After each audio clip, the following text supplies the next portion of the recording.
함께 나눌 말씀은 사도행전 20장 말씀입니다. 바울은 3차 전도 여행을 하면서 주로 어디에서 복음을 전했냐면 에베소에서 복음을 전했습니다. 에베소에서 3년 동안이나 복음을 전했습니다. 이렇게 복음을 전할 때 놀라운 능력들이 나타났는데요. 병든 사람들이 병을 낫고 또 악귀가 떠나가고 막 이런 역사들이 일어나는 거예요. 사람들이 말씀을 막 사모해서 듣는 거예요.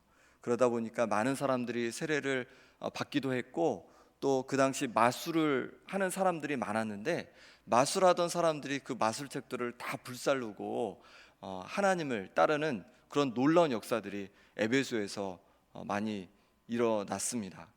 그렇게 3년 동안 사역을 했을 때 바울에게는 어떤 마음이 들었냐면, 하나님께서 어떤 마음을 주셨냐면, 이제 예루살렘으로 돌아갔다가 로마까지 가서 복음을 전해야겠다라는 마음을 주신 거예요. 근데 그때 마침 에베소에서 큰 소요가 일어났습니다. 이 소요가 왜 일어났냐면, 그 당시 그 에베소는 아뎀이라는 여신을 섬기고 있었어요. 근데 그 여신을 섬기면서 사람들이 부적같이 그 여신의 모양을 한 그 부적 같은 것을 은으로 된 것들을 하나씩 가지고 있었거든요.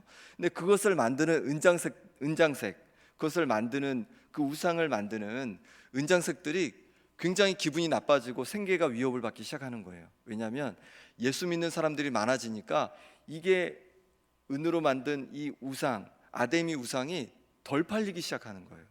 그러니까 위협을 받고 어떻게 하냐면 큰 소유를 일으켜서 이 바울과 또 예수 믿는 사람들을 위협하기 시작합니다. 그때 이제 바울은 성령의 인도하심이라고 확신을 갖고 다시 예루살렘으로 돌아가는 그 여정을 이제 가게 되는데요. 예루살렘으로 갈 때 그냥 가지 않습니다. 어떻게 하냐면 바울 자신이 복음을 전해서 세웠던 여러 지역의 교회들을, 성도들을 한 곳 한 곳 돌아보면서 예루살렘으로 가게 돼요. 그 장면을 우리 1절 2절을 통해서 확인해 보도록 하겠습니다. 1절 2절 말씀을 같이 한번 읽어보겠습니다. 시작. 소요가 그침에 바울은 제자들을 불러 고난 후에 작별하고 떠나 마게도냐로 가니라. 그 지방으로 다녀가며 여러 말로 제자들에게 권하고 헬라에 이르러. 아멘. 그래서 작별하고 어디로 가게 되냐면 마게도냐로 갔다라고 하고 있잖아요. 마게도냐에 여러 성읍이 있는데 그 중에 하나가 빌립보입니다. 그 바울과 실라가 감옥에 갇혔을 때 찬송하여서 감옥 문이 열렸던 곳이 빌립보잖아요. 그곳을 돌아보는 거예요. 그곳에 가서 이제 루디아도 만나고 또 간수도 만나고 해서 그들을 다시 말씀으로 잘 권면하는 거예요. 그 다음에 어디로 가냐면 헬라로 갔다고 얘기하고 있는데요. 헬라는 그리스입니다. 그래서 그리스에 있는 도시들은 어떤 도시들이 있냐면 아덴, 고린도 이런 도시들이 있어요. 그래서 고린도 전후서, 그러니까 바울이 이제 고린도 교회에 쓴 서신이잖아요. 그러니까 고린도 교회에 가서 그곳에 있는 성도들을 말씀으로 권면하고 위로하고 그렇게 했던 것입니다. 자, 그렇게 이제 말씀으로 계속 권면하고서 그곳에서 이제 배를 타고서 이제 그 예루살렘으로 가려고 그랬어요. 그런데 이 고린도에 있는 이 헬라 지방에 있는 바울의 대적자들이 바울을 잡으려고 혈안이 되어 있는 거예요. 그래서 그곳에서 배를 탈 수도 없고 해서 다시 마게도냐로 올라갑니다. 마게도냐로 올라갔다가 배를 타고 어디로 가냐면 터키로 가게 됩니다. 터키의 입구에 있는 어디로 가게 되냐면 드로아로 가게 되는데요. 드로아에 가서 드로아에서도 오래 머물 수 없어서 잠시 머물게 되는데, 잠시 머물면서도 최선을 다해서 말씀으로 그들을 권면합니다. 7절 말씀입니다. 7절 말씀을 같이 또 읽어보겠습니다. 그 주간의 첫날에 우리가 떡을 떼려 하여 모였더니 바울이 이튿날 떠나고자 하여 그들에게 강론할세 말을 밤중까지 계속하매. 아멘. 주간의 첫날은 언제일까요? 바로 주일을 말합니다. 그래서 우리도 달력을 보면 주일이 맨 처음에 있잖아요. 그래서 주간의 첫날인 주일에 그곳에서 이제 떡을 떼려고 사람들이 모였다, 성도들이 모였다 이렇게 표현되고 있는데요. 그때 당시에도 이 주일에 모였던 거예요. 안식일이 아니라 주일에 모여서 함께 떡을 떼며, 떡을 뗀다는 건 성찬식이죠.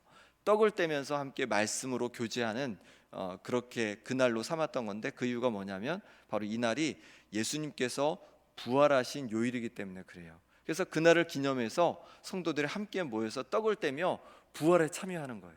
천국에 대한 소망을 다시 품는 거예요. 부활의 소망을 품는 거예요. 바울도 그 주의 첫날 주일에 함께 모여서 성찬을 하고 그 다음에 밤중까지 말씀을 강론했습니다.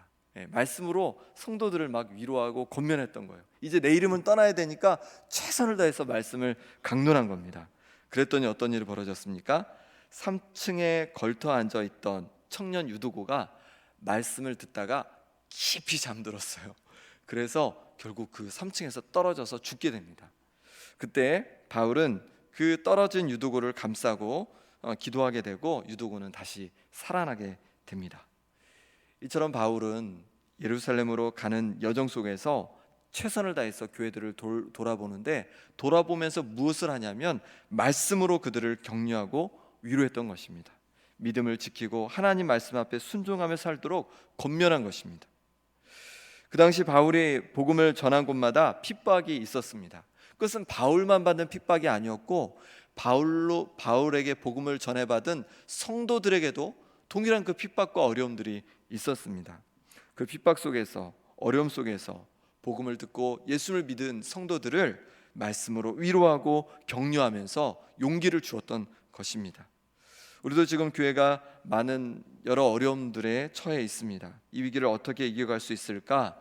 말씀이 아니고는 방법이 없는 줄 믿습니다. 말씀으로 위로받고 말씀으로 힘을 낼 때 우리는 지금의 위기와 어려움을 헤쳐나갈 수 있습니다.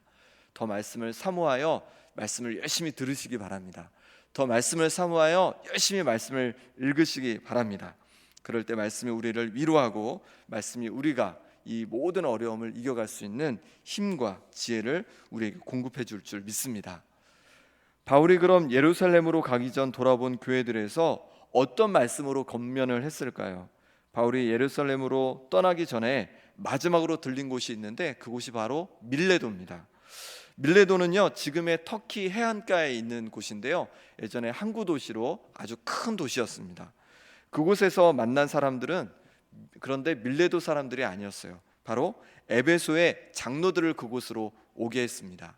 바울이 실제로 만나고 싶었던 사람들은 바울이 3년 동안 복음을 전했던 이 에베소에 있는 장로들을, 리더들을 만나서 그들을 격려하고 힘을 주고 싶었어요. 하지만 에베소에서 얼마 전에 큰 소요가 일어났기 때문에 에베소로 갈 수 없고 에베소 아래에 있는, 가까이에 있는 밀레도로 가서 그곳에서 에베소에 있는 장로들, 리더들을 청해서 함께 이제 그들에게 말씀으로 권면하게 된 것입니다.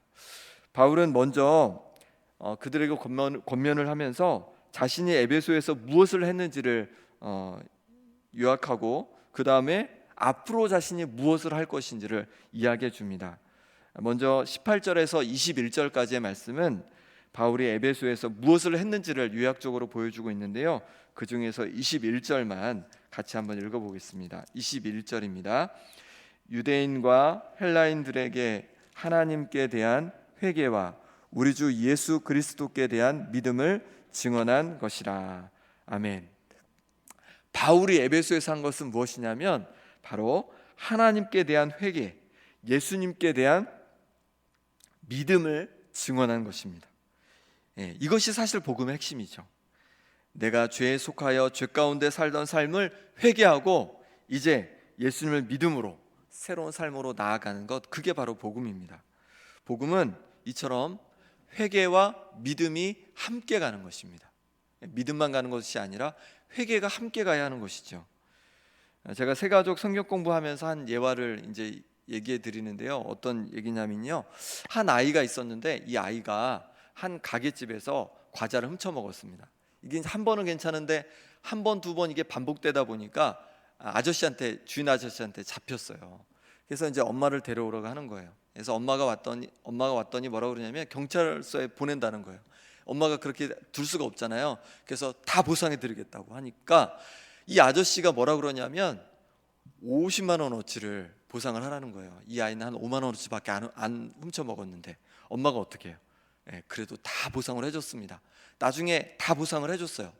그리고 그걸 이 아이에게도, 자기 아이에게도 얘기를 해줬습니다. 그런데도 이 아이는 그것을 믿지 못하고 그 가게집을 가지 않는 거예요. 어떻게 하면 이 아이가 다시 용돈을 가지고 가서 그 가게집에서 맛있는 과자를 사 먹을 수 있을까요? 두 가지를 해야 되는데요. 먼저 엄마가 충분히 그 자신이 훔쳐 먹은 거에 대한 대가를 지불했다는 것을 믿어야 돼요. 받아들여야 돼요. 그래서 갈 수 있어요.